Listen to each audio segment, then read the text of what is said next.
Welcome to Exploration and Analysis. For today's topic, we will be doing a deep dive discussing inflation, certainly a major issue in America and in the world in recent years.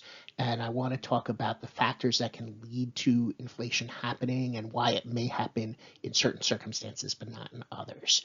So the plan is I'll be doing spending a good amount of time in the beginning part of this presentation discussing basic economic principles as it relates to price, market forces, and then in the middle part of that presentation, applying those principles to the larger macroeconomy. And in doing so, hopefully shed light on why inflation happens in certain circumstances. Okay, so and then at the end of the presentation for the last part, we'll be talking about government policy, how government can affect inflation. But I want to point out that a lot of whether or not there will be inflation or not, or how much inflation will happen, occurs irregardless of what government policy will be. Government can play a role, but only to a point, and I think it's important to understand that.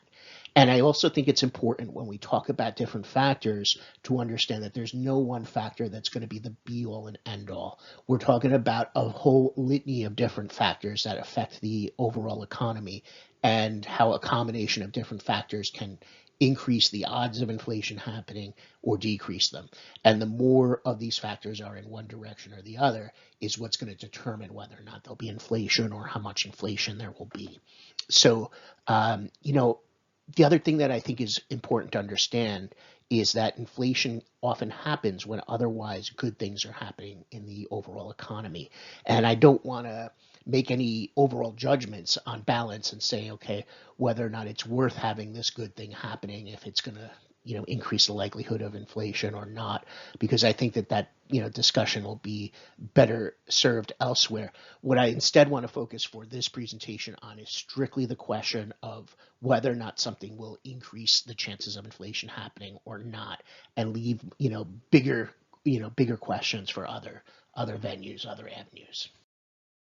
Let's talk about the relationship between price and supply and demand. I think this is a basic economic concept that most people have some understanding of, but I kind of get the impression that most people don't have a thorough understanding of it. So I want to do kind of a deep dive on this so that you can have a thorough understanding of this before we sort of move on to the broader, bigger picture of how this relates to inflation. So price is determined by the point in which the supply curve and the demand curve meet. And what does that mean? Well, demand refers to how much of a thing is needed or wanted in the economy, and supply is how much of that thing is available in the market. And that thing could be a raw good, it could be a manufactured good, or it could relate to labor. And the the higher the price, the more suppliers will want to supply that because they want to make more money. But the higher the price, the less quantities of that thing will be demanded because nobody wants to pay more for something. So the overall demand relates to the popularity of that item and how badly people want it, and the overall supply relates to the ability of suppliers, the ability of businesses to basically produce that product in the market. So I'm going to elaborate a little bit more on what that means. I think a good place to start this discussion is looking at agricultural products and crops, because even though most of us aren't farmers, I think we have a general idea that some years there's a good harvest and some years there's a bad harvest. And when there's a good harvest, there's more of that product available. When there's a bad harvest, there's less of that product available. And the price of that product is going to be affected by whether or not there's a good harvest or a bad harvest. So let's take a scenario with apples to start with. Let's say you have a year where the apple crop is particularly good. They've got a really good harvest, and apple farmers are just inundated with all these apples. They're growing off the trees. They all look good. They all are nice and tasty, and then they put those apples into the market. Well, the demand for apples isn't necessarily any different this year than it has been in prior years, right? So the demand isn't changing, but the supply has changed. Okay, the supply has increased in this scenario. So last year when the harvest wasn't as good, the farmers sold a certain amount of apples and they made a certain amount of money. Now they have more apples to sell, but the apples aren't any more popular. So what are they going to do? They're going to lower the prices of those apples because there's no point in hoarding them. Okay, the best thing they can do is sell them, but they're not going to sell them all at the price that they that they charged last year, because last year they had less to sell. Now they've got more to sell and they want to sell more, so they're going to decrease the price so that they can sell a larger quantity. In the opposite scenario, let's say there's a bad corn harvest this year, there's a fungus or something, and it makes it so that there's not as much corn in the market. So now suppliers are looking to go to the market and still trying to make decent money, but they don't have as much corn to sell. Now the corn's going to be popular up to a point, and people want to buy it, they want to eat it, but they only want to pay a certain amount for it. So what farmers want to do is they want to charge more for their corn than they did before. So they will do that because, and they're not going to be able to sell as much, but that's okay because they don't have as much to sell. So they raise the price knowing that that they're not going to end up selling as much, and that way they can still maximize their profit margins. Now let's take that same concept and apply it to a totally different kind of product in baseball cards. I remember growing up in the 80s, baseball cards were a pretty big industry. There were baseball card stores, baseball card conventions. The popularity of baseball cards was pretty high, and it was particularly high for cards that were made in the 50s and 60s. Why was that? Well, you had a lot of baby boomers who grew up in the 50s and 60s who collected the cards when they were kids, and they really had fond memories of those cards. They collected them, they enjoyed them, they rode their bikes and put it in their bicycle stokes, and it produced a lot of fond memories. Well, what happened when those kids got older? Well, when they got to be teenagers, they stopped being so interested in baseball cards and were more interested in girls. Then they left high school and they were still interested in girls, and maybe some of them got jobs, they started their careers, they got married, they had kids. But when it got to the point where their kids got a little older and they started to settle down and they started being in, stable careers, they started looking back on their childhood years and they started to be nostalgic. And they were like, gee, I remember those baseball cards. They really bring back good memories. Whatever happened to my cards? Well, the answer is their parents threw them away. Once they moved out and there were all these baseball cards lying around, their parents saw those cards and they're like, gee, these kids haven't been interested for some time in these things. I'm going to throw them out and make some more room. So the baseball cards were gone. The supply was down, but there was now demand for them because people were nostalgic and they wanted to, a little piece of those memories from their childhood. But there weren't they weren't a lot of those cards out there because so many parents around the country had thrown them away. So with this, what was left of those early baseball cards from the 50s and 60s now had a higher price because there was a low supply of them and a high demand of them.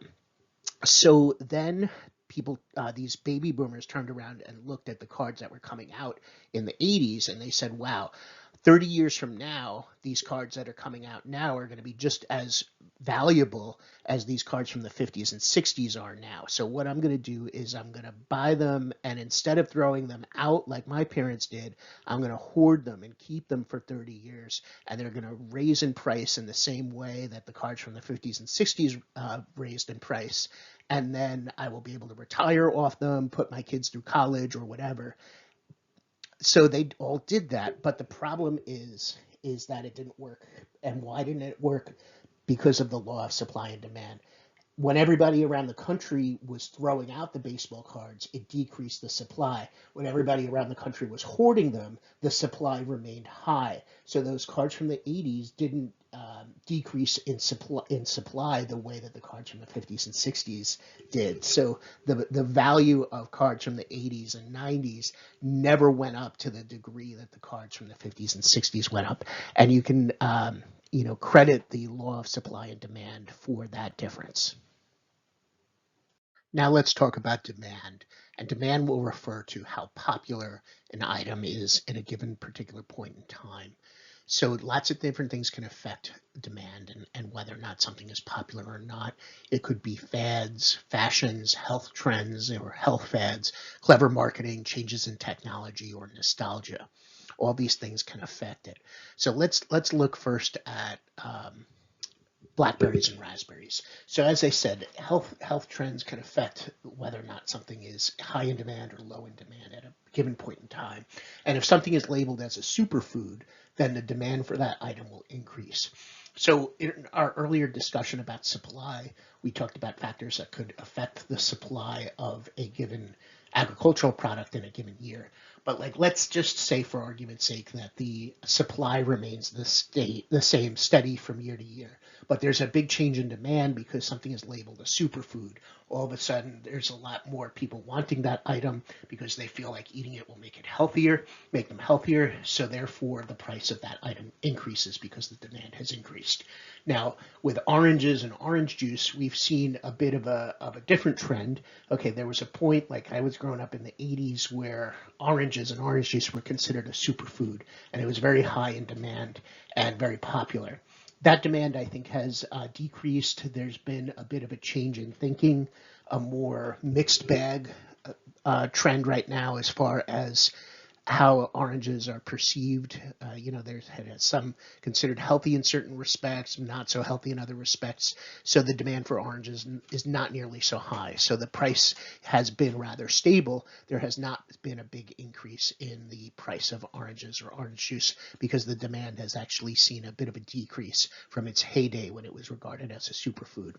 Okay, we can see similar trends with clothing fads or fashions. As different types of clothing becomes more popular or in fashion or considered a fad, okay, then the demand for that type of clothing will increase and we'll see the price increase accordingly. As the popularity of that type of clothing starts to decrease after a period of time, there will still be some supply of that product because they were supplying it for the old demand, but there isn't the same demand if when it's no longer in fashion. So the price of the item will go down for a period of time. Now, sometimes that will circle back, okay, if there's some nostalgia or something returns to popularity, okay, then you might see the demand increase and the price increase accordingly. And I've noticed with musical formats, okay, going from records to tape cassettes to CDs to MP3 players. Okay, there's been changes in demand for each of those items over time. Okay, when records first started to give way to tape cassettes, the demand for records started going down, the price of records started going down. Okay, you would see them in secondhand stores sold for very cheap. And then the same thing happened to cassettes. Okay, there was a high demand at one point, and then when CDs started to become the more popular format, the demand for cassettes dropped and the price dropped accordingly. Then as MP3 players started to become more popular, you started to see the demand for CDs going down and the price going down accordingly. Okay, now it's starting to circle back to some degree. Records have become more of a collector's item, more of an item for nostalgia. And when you walk into a secondhand store now, as opposed to 10 years ago, you'll see actually the price of records are starting to creep up a little bit because there's been this nostalgia and the demand has been a little bit higher than it had been, say, 10 years ago. And I think it's starting to happen a little bit with cassettes as well. It's for a while, cassettes were persona non grata when it came to demand, but you're starting to see a little bit of nostalgia now for cassettes and the demand for that starting to go up a little bit again. But for a while, the demand was low because it had not been the format of choice anymore, and the price went down accordingly. I'll just briefly mention that this phenomenon can have indirect effects on different products as well. So let's take food and agricultural products again, and let's look at peanuts. So let's say you have a really good crop of peanuts in a given year, and all of a sudden this increase in supply, like we were talking about earlier with apples, when you have an increased supply, you have a really good crop, a really good harvest, the price of that item will drop because farmers have all of this product now and they want to sell it. So they drop the price in order to sell it. So in this scenario, the price of peanuts goes down, the price of peanut butter goes down.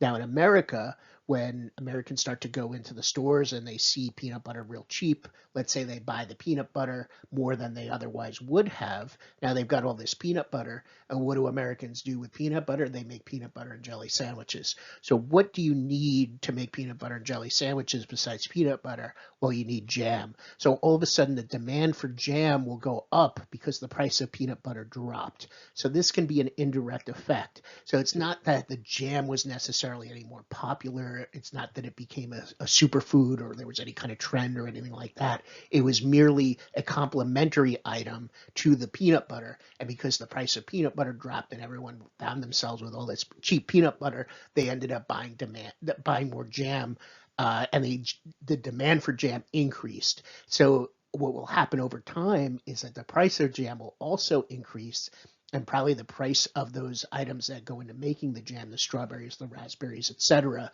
will go up in demand and up in price because there was a drop in price of peanuts and peanut butter.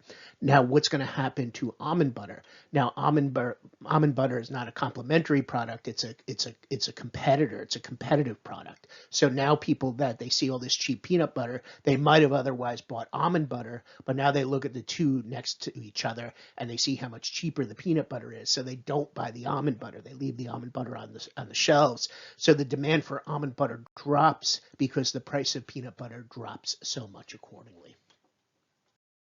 One caveat to this worth mentioning is mass production. Okay, when you're talking specifically about manufactured products, you have to realize that there's a certain amount of machinery, a certain amount of capital that goes into manufacturing stuff. So earlier when I was talking about demand, I talked about why the price of an item will go up with demand. And something that I often wondered when I was in college, because I'd be, buying my CDs and noticing that the CDs I liked, which tended to be not the most popular stuff, like I liked a lot of indie artists or international music and, some older material. But I noticed that what I wanted was a little bit more expensive than the popular stuff that everybody else was buying. And I remember asking my economics professor this because I was like, okay, shouldn't these more popular types of music be more expensive because the demand for those was higher? And the way he explained it to me was that this other factor, this mass production, caused the more popular music to be cheaper because they were able to make so much of it with the same machinery, and thus there were less production costs involved with it than for the stuff that was catered to more niche audiences, like the stuff that I kind of liked, which tended to be a little bit more expensive than the more popular mass-produced stuff. Let's talk about the labor market. And I do think this is an area where people don't tend to understand how supply and demand affects wages in the same way that they might manufactured products or raw materials, but it really does work the same way. But I don't think people just think of labor like they do other commodities. But if they were to think it like it that way, I think it would make sense. What you have to realize is in this case, the businesses that are hiring the workers are the ones on the demand side, and the workers themselves are on the supply side. So when the supply of workers is higher, then the wages tend to go down, and when the supply of workers is lower, then the wages tend to be higher. So if you look at individual industries, individual occupations, you can see this play out. Let's take nurses, for example. There has been a decrease in the supply of nurses, and there has been an increase in the demand. Why has there been an increase in the demand? Because the population is aging, people have more health problems, and therefore there is a higher demand. There has been a lower supply, not as many people getting into nursing. The requirements to become nurses have gotten more and more stringent, and that has affected the supply. So what has happened is the wages of nurses has gone up accordingly. And we could see this concept play with other occupations as well.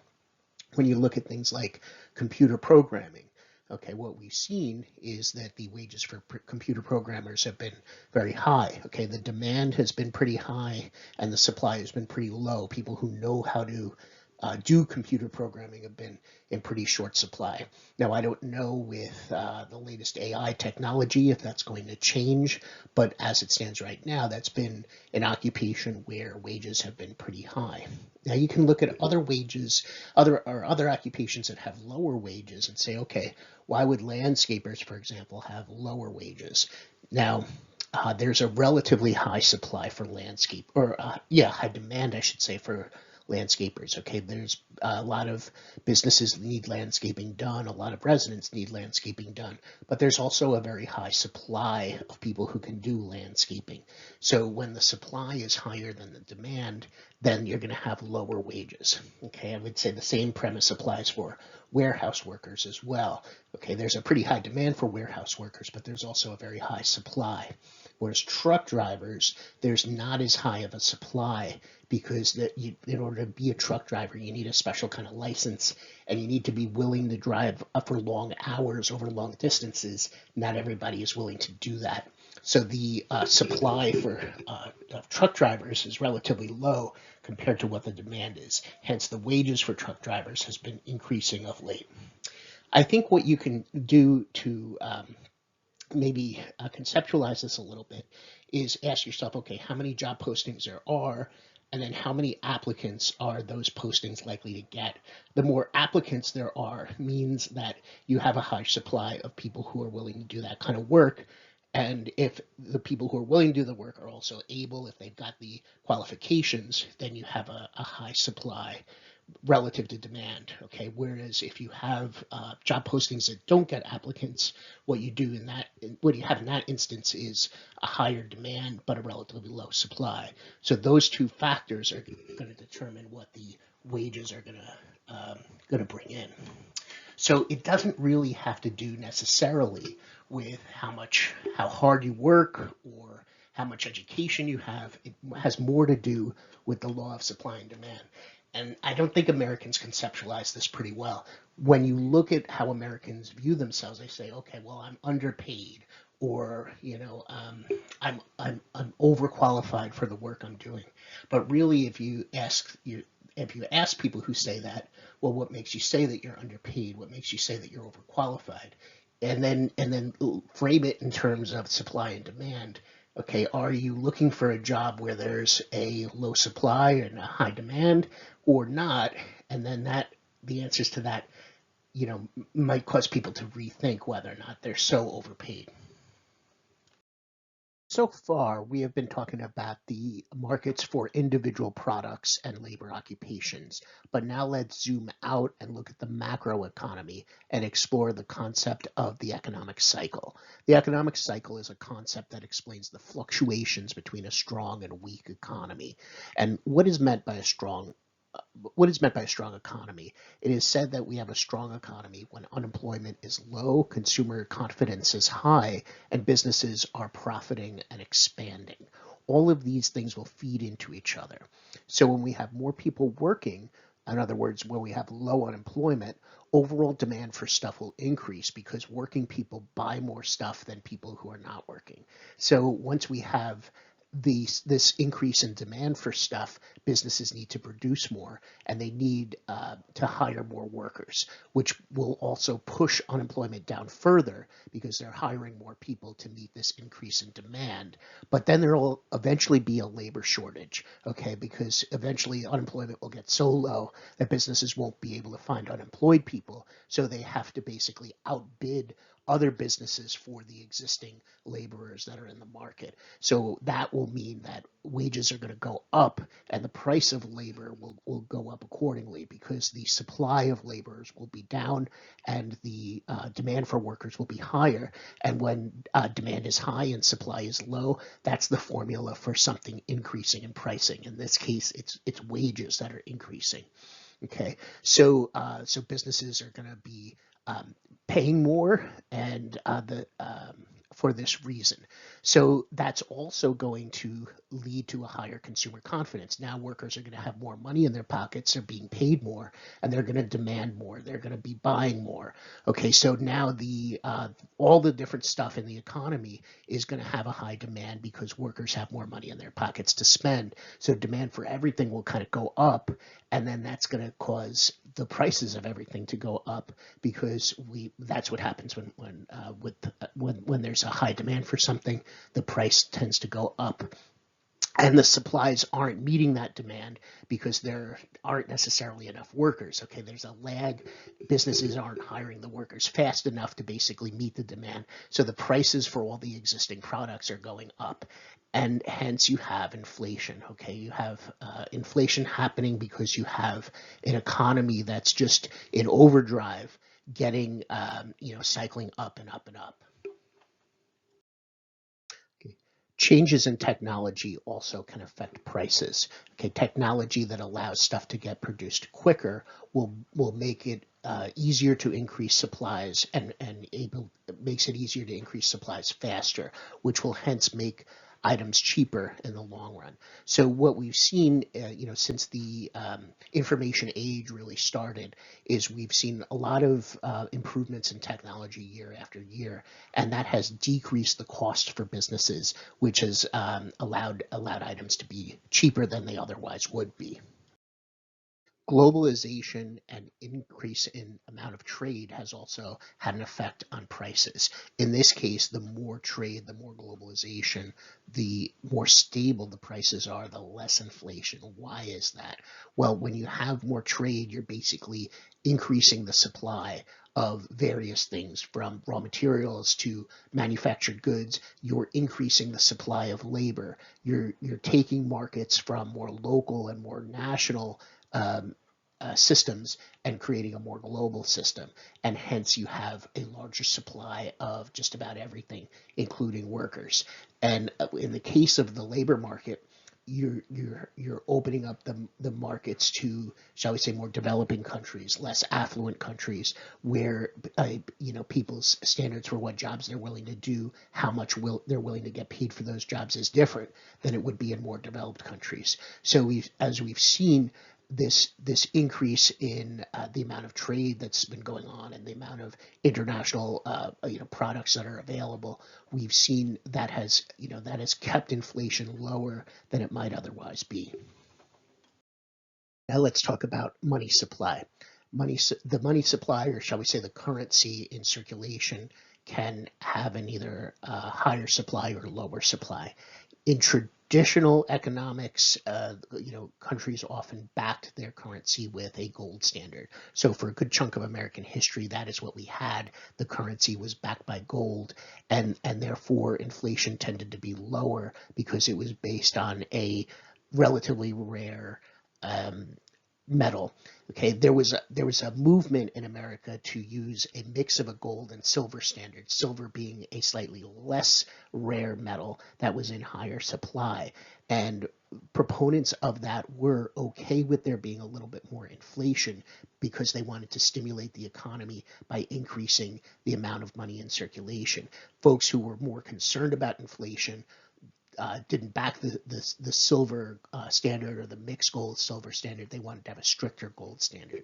Now we've kind of moved away from the gold standard in the last century or so, and we've moved towards this kind of Federal Reserve system.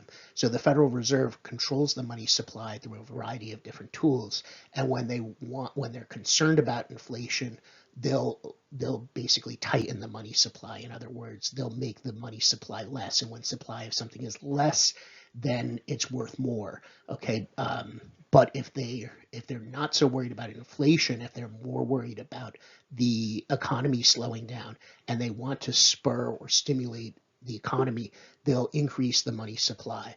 Okay, the main tool that the Federal Reserve has is the interest rates, or sometimes it's called the discount rate. So when they want to tighten the money supply because they're worried about inflation, they'll increase interest rates, and that will decrease the amount of supply of money and the amount of money in circulation. When they have the opposite, when they're not so concerned about inflation, when they want to stimulate the economy more, then what they'll do is they'll have a looser monetary supply. They'll lower their interest rates, and that will put more money in circulation. Now let's talk about immigration. So when you have large amounts of immigration, you increase the supply of workers available in the economy. And when the supply of workers increases, then the price of that labor tends to stay lower. Okay, if you were to wipe out immigration altogether, that would increase the cost of labor, it would increase wages, but it would also increase the prices of all the products that went into those the work that those laborers did. And immigrants tend to be employed in large numbers in the agricultural sector, in landscaping, and a few other sectors. Okay, prices for those products would go up significantly if there was no immigration, because the cost of labor would be higher in those sectors, and it probably would affect the supply chain as well, because you wouldn't be able to supply at the rate that we have been if we decreased that amount of labor. So now let's talk about government's role in inflation. And we'll be hitting on some hot button political topics here. And I want to reiterate a couple of things that I said earlier. The purpose of this presentation isn't really to debate the merits of all these policies per se. And, like I say, a lot of policies that could lead to inflation can have arguments where maybe they're good policies anyway. So I'm not going to really get into a discussion on up or down, are these good or bad policies. I want to look strictly at the question of whether or not a particular policy can increase the chances of inflation or not. And, so we'll leave it to later discussions elsewhere to discuss the overall merits. The other thing I want to say is that what government does or doesn't do is only part of the what leads to inflation happening or not happening. I tend to think of it as government can put its thumb on the scale in one direction or the other, but it isn't necessarily the be all and end all. So what are some things that government can do that can put their thumbs on the scale? Let's talk about deficit spending. And deficit spending works in a similar way that as the Fed's role with the interest rates that I was talking about earlier and the money supply. With deficit spending, basically government is spending more in its spending programs than it is taking in its taxes. So you're basically increasing the amount to which people have money to spend than you would if you had a balanced budget. So all of that is going to, increase the chances of inflation happening because you have more people with the ability to spend more money. If the budget is balanced, that means that every program that government is spending money on is also paid for by taxes, and so you're less likely to have inflation in that environment. There are other things government can do, and we talked earlier about trade. So government can certainly put its thumb on the scale by either encouraging trade or discouraging trade. And I think to a certain degree, globalization was going to happen anyway, regardless of government's policy. But certainly, government has, I think, for most of the last 30 years, done a lot to increase trade and increase globalization, and that is, I think one of the reasons why we've had such little inflation for the most part over the last 30 years. Also immigration, government can certainly do things to encourage immigration or discourage immigration. So the more immigration you have, I think that lessens the chance of inflation. And the other thing is regulation.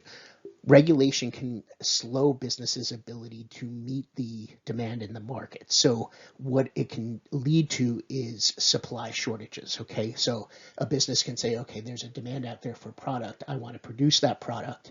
But if they can't produce that product as quickly because of regulation, then there's going to be a shortage of that product. And thus, you're going to see higher prices. So regulation is something that can lead to the chances of more inflation. So from 1990 to 2020, that was a period of historically very low inflation. If you look at American history before that, you'll see that there were periods of very robust inflation throughout American history, but you had this 30-year period where prices were relatively stable for a fairly long amount of time. And I often wondered this because there were certain factors, like, for example, the deficit was relatively high during this period.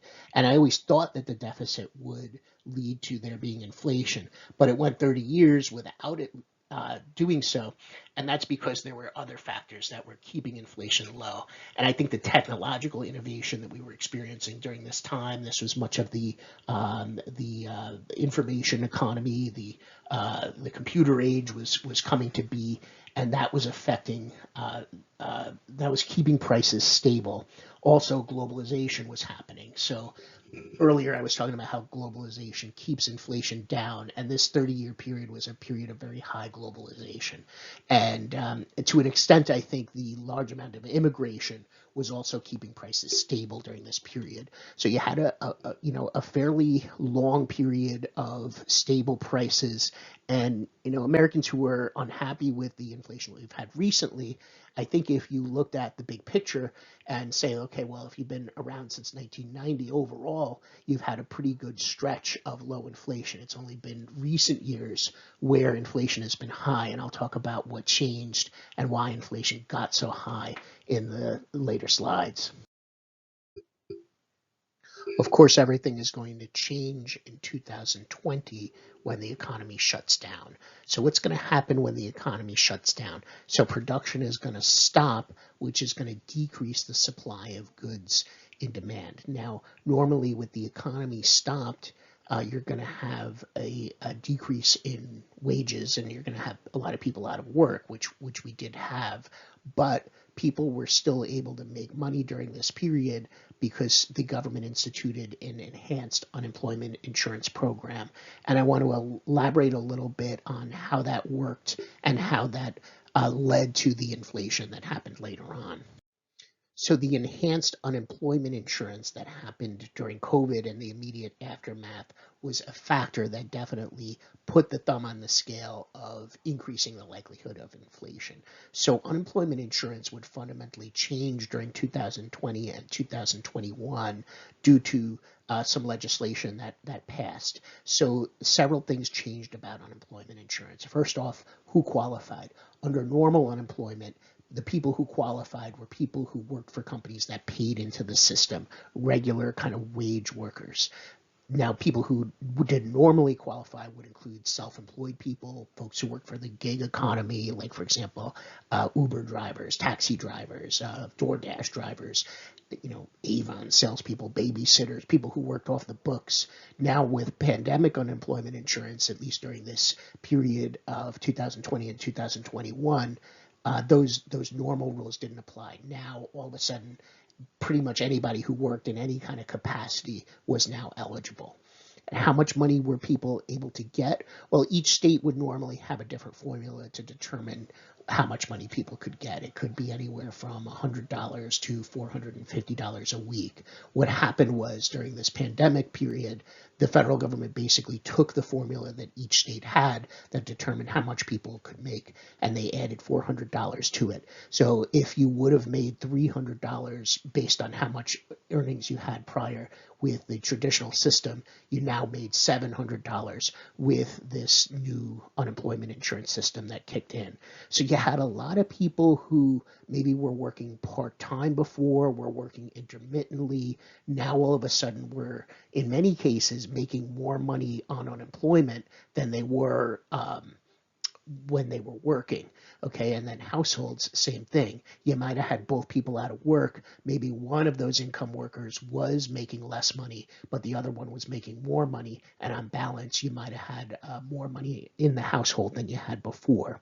So there would be money in people's pockets due to this. On top of that, there were additional stimulus checks that went out during the pandemic to households, whether or not they were unemployed or not. So that added to the amount of money in circulation, the amount of money people had in their pockets.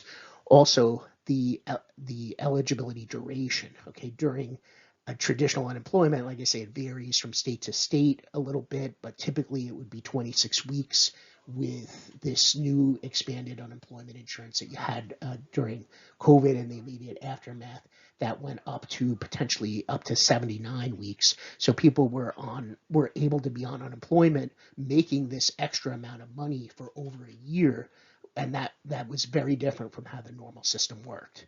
And the other thing that was different were the rules, and this was more of like a practical thing because they never officially waived a lot of these rules, but the enforcement was basically non-existent because the government really didn't have the manpower to enforce the rules that they normally would. So normally a business could contest a claim if, let's say, somebody got fired for theft or for insubordination or something like that. They could conceivably, the business contest it and the person could be denied unemployment insurance. But during COVID, the states just didn't have the manpower to determine those things, and so they just kind of let everybody have it for all intents and purposes. Also, the work search requirements under normal unemployment, you would have to be looking for work while unemployed.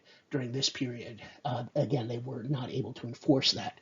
Now, during the height of the shutdown, then you could argue that there weren't jobs available for people to look for anyway. But as the economy started to open up a little bit and there became jobs available, people could still continue to claim unemployment even as the economy opened up without really having to apply for the jobs that were now starting to be available.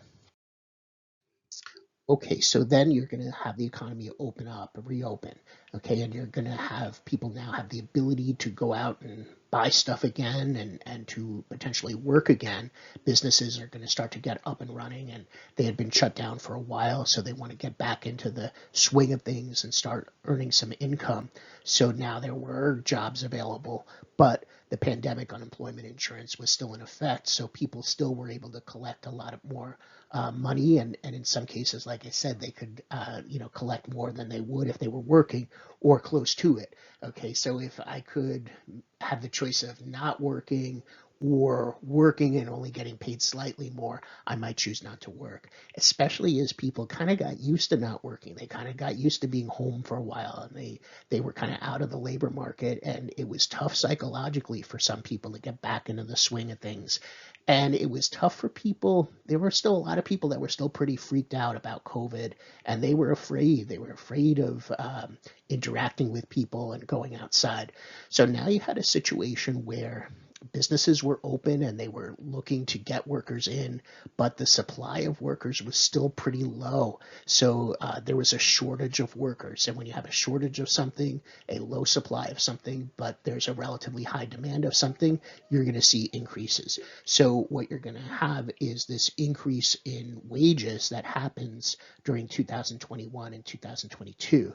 See, that's the part of inflation that a lot of people don't think about. Okay, it's yes, increases in prices, which people don't like, but in this instance and in many other instances, but you're also seeing an increase of wages, and people like that part of it, and they don't think about that. But what happened here is you had the increase in wages happen first, and for a while everybody was happy with that, but then the prices of everything started to increase. Okay, and that increased because they couldn't get workers in to produce stuff. So in every step along the production line, whether it be manufacturing the products or transporting the products or the stores where the products would get sold, all of those places had a shortage of workers. So the price of labor in each instance would go up, and that's ultimately going to cause the prices of everything to go up. There's going to be a bidding war for the available workers, and then that those costs are going to be passed on to the consumers. So you're going to start to see inflation happening as you move into 2022, 2023, and 2024. Okay, so now let's talk a little bit about Donald Trump. Which of his policies increased the chances of inflation happening? So let's first start to look at the government shutdown itself. Okay, so the shutdown was something that was left up to the states technically. Okay, it was not a federal policy, but Trump did lead an advisory board that recommended to states that they shut down. So he did favor a policy that added to the chances of inflation happening. So putting the thumb on the scale for inflation a little bit there. Now, I think he would argue, and this would be, I think, a valid point, is that Democrats generally favored longer shutdowns and slower reopenings, and hence, while Trump's policy may have put his thumb on the scale a little bit for inflation, the Democrats perhaps would have put their thumb more on the scale.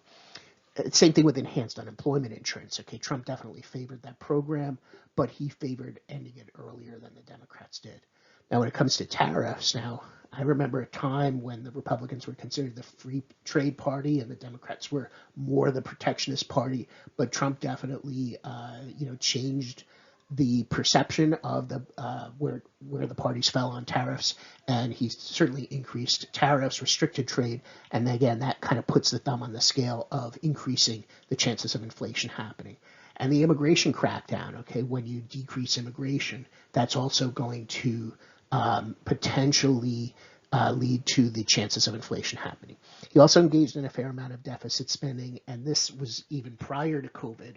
Okay, he favored very large tax cuts, but didn't really succeed with any kind of spending cuts to go along with that. Now, with interest rates, the Fed is ultimately in charge of that, but he often used what influence he could to influence the Fed to keep interest rates low. There's a couple of things that Trump did to discourage inflation, and he definitely had an administration who that favored deregulation. And when you have less regulation, then you're likely to have more stable prices. And in both Trump's administrations, you could say that he definitely was in favor of policies that deregulated. He also encouraged more fossil fuel production, and fossil fuels is one of those things that affect the prices of everything, because fossil fuels go into how items get transported, and everything has to be transported. So when you decrease the price of fossil fuels, you decrease the costs across the board of transportation, as well as how you heat facilities. Plastics are made with fossil fuels. So anything that involves fossil fuels, which is a lot of stuff, is going to be cheaper if there's a higher supply of fossil fuels. And Trump did what he could to encourage an increase in a fossil fuel supply. Now let's talk about the Democrats. And what you have to remember is that states have large amounts of autonomy to, create their own policies. The federal government, in the case of COVID, could make recommendations, but it was up to the states how they wanted to handle the specifics on the shutdown and on the reopening. And in general, states that were run by Democrats tended to have longer shutdowns than states that were run by Republicans. Also, when the reopenings happened, the Democratic-controlled states tended to have more rules, more regulations, more restrictions than the Republican states did. So some of those rules had to do with social distancing and capacity limits. And depending on what kind of business you had, it might have been impossible to actually do business with a lot of these rules and restrictions that came into existence. So the reopening was much slower and much more sluggish in Democratic states because of those additional rules than it would have been in Republican states. So some of those effects, which kept the supplies lower, tended to linger where there were these extra restrictions and extra rules. So my hope is that after this presentation that you can see the big picture and understand the trade-offs involved with different kinds of policies. Certain policies can increase the likelihood of inflation. Doesn't mean that there aren't arguments to be made that maybe those are good policies, but you have to understand the potential consequences of what those policies entail. And if the elected officials, whether you supported them or not, if those officials engage in policies that you support, and then those policies lead to inflation, you can't be upset with those officials for the inflation happening when you supported the very policies that led to it. So I want to make sure that people walk out of this with that ability to understand that. I also want to talk more generally about this idea of the affordability crisis, as it's often called, and our psychological perception of prices and inflation. A lot of times we notice when bad changes happen, but we don't necessarily notice when bad things don't happen. And that's natural. So we've noticed the inflation being high these last few years, but we haven't necessarily noticed that inflation was low for several decades before that. Historically, unusually low for inflation to be low for that long. Okay, we also maybe didn't notice that the job market was unusually good for a period of time. Certainly in 2021 and 2022, it was unusually easy for people to find work if they wanted to, and wages were going up accordingly. And I would say that that was even true before COVID was happening as well. There was a very good labor market for several years, even before COVID, and certainly for a few years since COVID. And it's still pretty good at this day. It's not as good as it was, but it's still decent. And I don't think we tend to notice when things like that are good as much as we would notice if they were bad. So I do think that what I want people to get out of this presentation is to be able to see kind of both sides of the coin a little bit. Okay, and also we may notice when certain things increase in price, but we may not notice when other things maybe decrease in price or at least stay the same.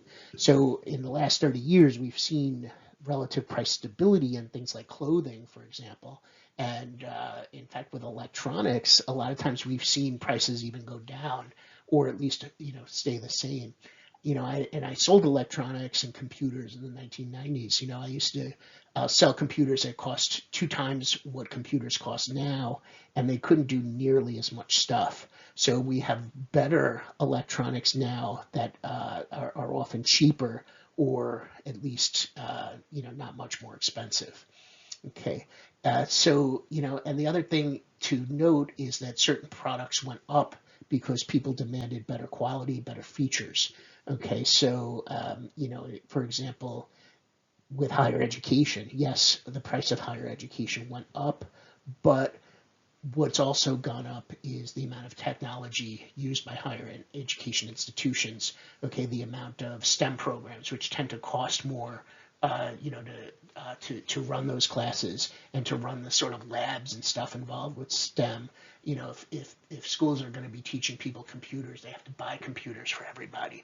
So we've demanded that schools have a lot better technology, a lot more costly technology, and yes, there has been price increases that have gone along with that. Okay, and yes, the price for education could be lower, but I'm not so sure that people would be willing to accept the decreases in spending for some of that stuff that costs so much. And when talking about the general idea of affordability, I want to point out that I think our perception of what is a luxury and what is an everyday product has definitely shifted. And again, as somebody who kind of grew up in the 90s, I can remember a time when cell phones were seen as a luxury that only rich people had.